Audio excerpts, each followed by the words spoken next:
Okay, so a quick little review for you guys today. This is a Glock 19 with a factory threaded barrel.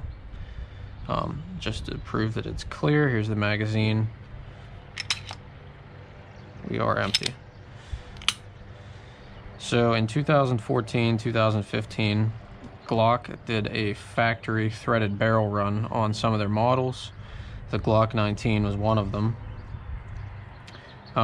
And this kind of fell in with the suppressor craze of the time. Everybody was obsessed with having a suppressor on their rifle, pistol, and even shotgun.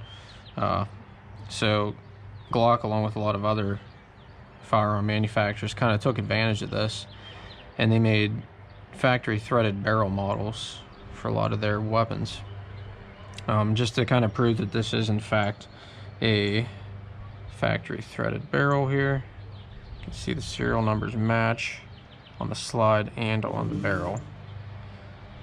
So and if you also look at the top of the barrel, it is stamped Glock.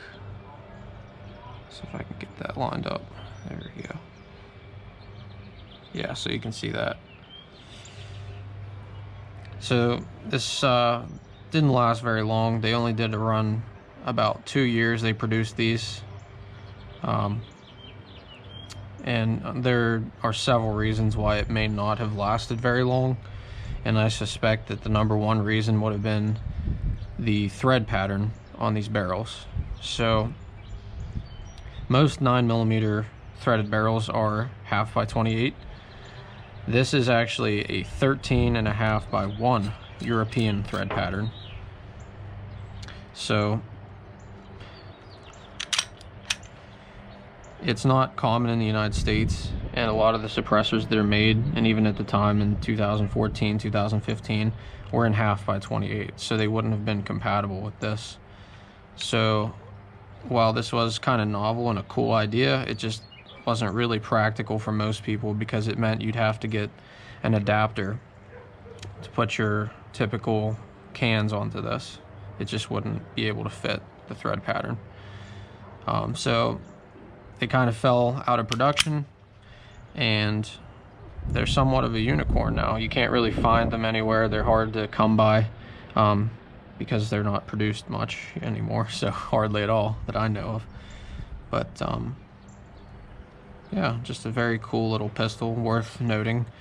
These are aftermarket sights, Ameriglow. They are tritium night sights.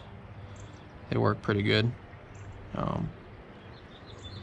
But the sights it comes with is just a plain yellow front painted dot and plain black rears.